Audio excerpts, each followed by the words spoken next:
Welcome back to the Mustangs Football Update. Ryan Robinson, Michael Faulds. I think this is version 3. Excited to have you back. We're into now approaching the summer months of football season. It's basically just all year. But for you guys, the last few weeks have been, and I wanted to ask you this about spring camp. And I know I've talked to a couple of the guys. Previous spring camps, I know guys said it was a handful of sessions. The new man comes in town and there is a lot more sessions. Was this a situation of trying to instill your system, or was it your system, but also an opportunity to see the guys and get a bit more of a full picture idea of who you got coming in and who's on the roster? Yeah, a bit of both. So U Sports allows us to have 20 off-season practices. So, it's my theory that, we want to use all 20. And there are many reasons to do so, but having a new head coach is an opportunity and a time. You need to do more evaluating.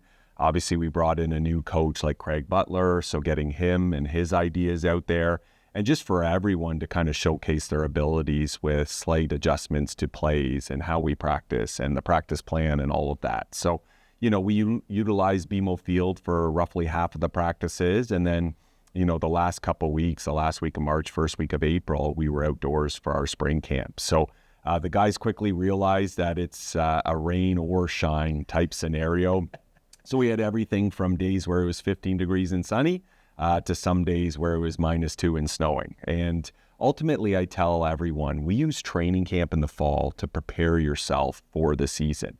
And you can work through every scenario, 2nd and 10, short yardage, goal line stands, different punting scenarios. The one thing you can't prepare yourself for is November football. And as we know here in this country, the Yates Cup, the Vanier Cup, those sometimes are played in adverse weather. So when can you work on those things? Well, it is in your spring camp, late March, early April. So we told the guys that as well. So credit to them having gone from, using roughly 10 practices in previous years. They were all for it. They got their 20 practices in while still lifting, while still having a heavy course load. So credit to them. They worked really hard this offseason. How enjoyable was it for you to have the whistle back on that field? And there was the introduction in January, but what was that first time like when you walked out onto the field that in your role sort of thing now? Yeah, it's special. And, I think that obviously the decision was made in early January. And I told guys in that January 5th meeting how excited I was.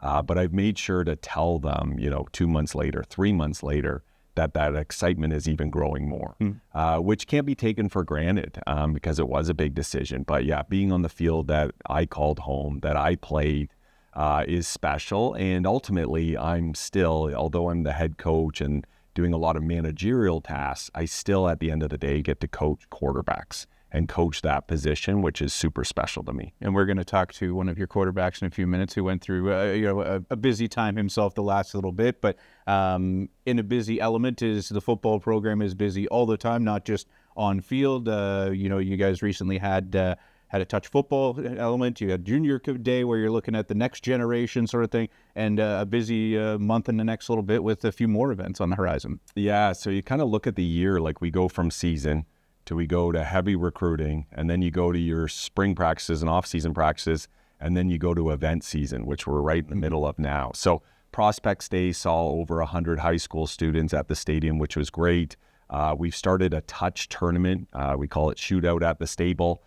So that was our first, and we look to grow upon that. But we had 7 local high schools taking part in that. Teams were loving it, especially all the content on social from the various high schools and stuff like that. And it's just a different look to, something happening at the stadium sort of thing. Exactly. So it was good to include, members of the community in high schools, getting them involved. And we went from 7 teams this year. We hope to grow it to maybe 12 to 16 teams next year. And then, as you mentioned, some other big kind of annual events coming up. The Wall of Champions dinner next Friday, which is exciting. And I want to let our viewers know that the silent auction is now live. So make sure you're tuning into our social media accounts and you're bidding on some great items that we have there. And by the way, that is now going to be a Greg Marshall and Michael Faulds elements and items put together. I can only imagine what the 2 generations of silent auctions, because I know how much Greg loved the silent auction. Yep. I have a feeling your contributions add to it even more. Yeah, most definitely. And what's nice too is you don't have to be one of the 250 people at the event to bid on things. now with us going online, you can be anywhere from Vancouver to Halifax, anywhere in the world, and still take part and know you're supporting Mustangs football. And it's going to be a special night. Obviously, the 2007 team is being inducted. I was a member of that team. Coach Marshall, that was his first year back as head coach.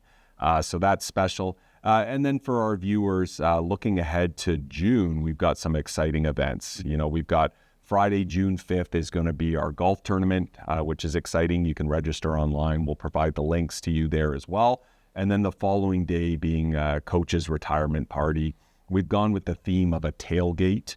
And we're going to actually go through Coach's career and base it almost like a real game where it's going to be 4 quarters. Mm-hmm. So the first quarter being Coach Marshall as a Western football player himself, that big running back, that big bruising fullback.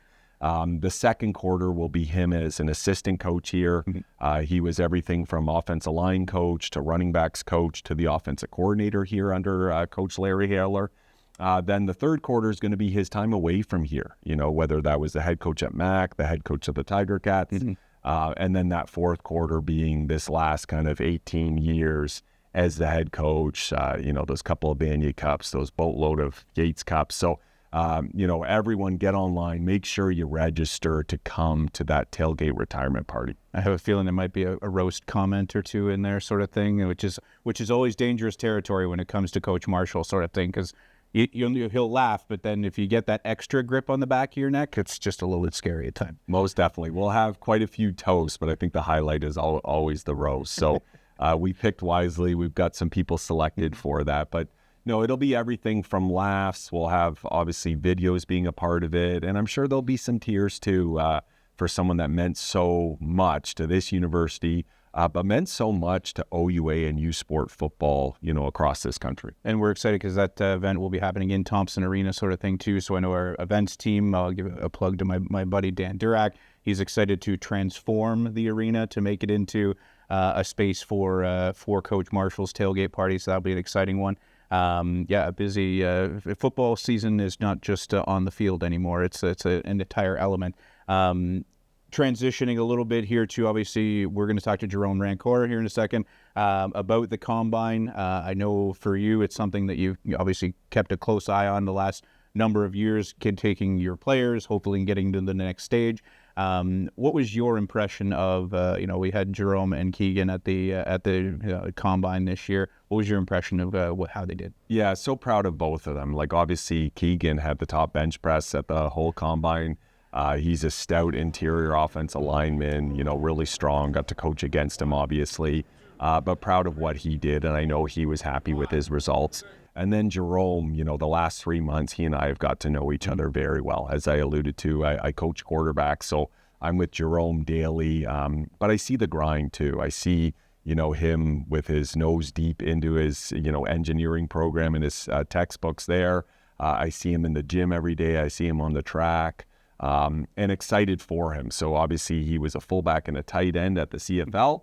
And with us, he's been doing double duty. He's been playing quarterback. He's been playing fullback. He's been playing tight end. He's been in Coach Miles' special team circuit. So he's really done everything.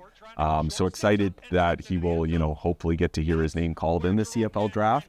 But equally as excited to think maybe of the possibility of him coming back and being our quarterback. You've strategized against Jérôme Rancourt. What would it be like to have him as your quarterback as opposed to trying to figure out how to scheme against what he may bring? Yeah, most definitely. And it's not just because I'm a Bills fan and Josh Allen is the biggest, baddest quarterback in the NFL. So you're saying I can market Jérôme Rancourt as Western's Josh Allen? Yes. I'll take that. Yes. So he might like a billboard or two. That's all right. Jérôme has the unique ability, obviously has great arm strength, has great ability running with the football, and happens to have physique of an NFL tight end or maybe even an offensive lineman. He won't like me saying that. But no, he's tough to tackle, can make every throw. So it's tough for opposing defenses anytime, you know, you have a guy who is a dual threat. Well, let's check in with Jérôme and find out how the Combine went. Joined now by Jérôme Rancourt, who has been, we've jokingly called you Mr. Everything the last little while, because when it came to, even going back a couple years ago, obviously you start to not only doing, obviously you're a quarterback, yeah, but so many more aspects in the last couple of years. I know talking to Greg the last couple of years, every time we talk about strategy, he's like, well, we could probably put Jérôme here. We could probably put Jérôme here. Yeah. What was that experience like, obviously? And you were open from the get-go. You basically said, anytime anybody asks, I'm willing to do whatever it needs to help the team win. Yeah, exactly. How tough is that, not just to focus on just being a quarterback? You're here. You may have thought about punting at some point. No, it is a lot. I mean, learning a whole new position, especially last fall, playing half the time quarterback, half the time fullback. I mean, it is a lot, and it's basically learning on the spot. It's like, all right. And then I remember this one play against Windsor, I never ran, and it was like, yeah, I know how to do it, never did it, but gonna learn it right here, right now. So, I mean, it is a lot, but it's doable. I mean, if I'm balancing an engineering degree in football, like, I should be able to learn another position. Yeah, and that's the other thing too. Your academic side of things is not exactly a cakewalk either. I know I've talked to other guys, and they've said to me, "We don't know how Jérôme does it." So here's the question: how do you do it? Well, it's funny because my teammates in my capstone projects and people in my classes also ask me, "How do you do it?" And I tell them honestly, I don't know. I just do it. It's like it's because I don't have free time. So especially in the fall, like, I got my classes in the morning and then got football the afternoon to the night and then come back at night. And it's not like I'm watching TV shows or a movie or playing video games. Mm-hmm. It's like, I gotta do my schoolwork. So it's like I just go day by day, do the most I can. And comes finals, like, luckily we don't have as much football. So like it's easier to deal with that, but it is a lot. It's doable. Obviously it is, because I'm not the only one who's doing it. There's multiple athletes, multiple sports, multiple disciplines. So obviously we've just come off the combine. First, before we talk about what the experience was like, and we've talked to a couple of the other guys that were kind of coming up to the invitational combines and stuff like that. What was the preparation like? Because you said it's just football is just what you do. Is it just keep on going the same way, or was there certain things that you had to adjust when it came to combine prep? So I adjusted my physical preparation a little bit. I did some run, I did some lifts. Luckily, Jacob has been very helpful, a very good addition to the team, or to the staff, I should say. As our new strength coach, who was able to build us a program that was gonna build us our strength throughout the winter to peak at the combine, depending if it was an invitational for Sandro and Connor or me for the national. And so we ran 3 times a week, lifted 4 times a week, and on top of that, me, Sandro, and Connor, we were going to practices as well, where I was taking reps at quarterback, and the eventuality that I'm coming back here and fullback to get ready for the combine, because I was going there listed as a tight end. I didn't throw a single ball there. So so that was a lot. I would like 2 separate field sessions. You'd have the skelly where the receivers and quarterbacks are, and the inside run where the fullbacks and O-line running backs are, going at the same time. So I would throw my balls, go there, block, come back, we go back, and then do that like throughout the whole day. So I would come back on Friday afternoons home like gassed, but it is what it is. It's what it's needed to be done. The preparation was there, so it almost at that point, after all that preparation element, I don't want to say the combine seemed like a cakewalk, but you only had to focus on one area. Yeah, kind of. I mean, it was still a lot, because like I was talking with Gates, did a lot of film with Gates and Sean, and it's like try to condense 4 to 5 years of learning into a 3-month period. So there's like, and I think the CFL coaches knew that as well, that I'm still not a full-time tight end. But I think it was good, and yeah. It's kind of one of those little things where you can kind of go to them and say, I can do this for you, and this, and this, and that. It's like the job market. When you can go in and say, I can do 5 different things for you, you're a lot more marketable. Well, that's what I was telling teams. It's like, I'm 3-1. You get a quarterback for short yardage, you get a tight end, and you get a guy that's hard on specials. It's like, and to some teams I said, it's better than Bogle deal. So the experience was good, though. I know I know from talking to guys, it's one thing to talk to other guys who've gone through it. It's a whole other thing to do it yourself. Yes, it is good. It is very stressful, condensed, but I mean, it's good. Like the CFL team there was very good, like organizing the whole event, and the teams, like the coaches, they were great too, coaching us throughout the practices, and I knew some of them from CJEP and stuff, so it was good. Getting to see some old friends and show off your skills at the same time. Exactly. Now that the combine is taken care of, now it's just a little bit of a waiting period until the draft, and then basically it's the scenario where you're selfishly in a good spot. You could there's draft there. You could get drafted to a team. There's go to some camps. There's still some eligibility here. Yeah. We kind of like you here, so the good options to have. Yeah. So for now, take care of finals. The only time I don't really have super intense football is finals, so I gotta clear that off, and then once that's done, I'm graduating from engineering. So like you said, I have the choice of the best of both worlds. Like, right, I can come back here and play my 5th season and run the show, or go pro and draft in 2 weeks, and we'll see what happens. Okay, I'm gonna play the what if game here a little bit.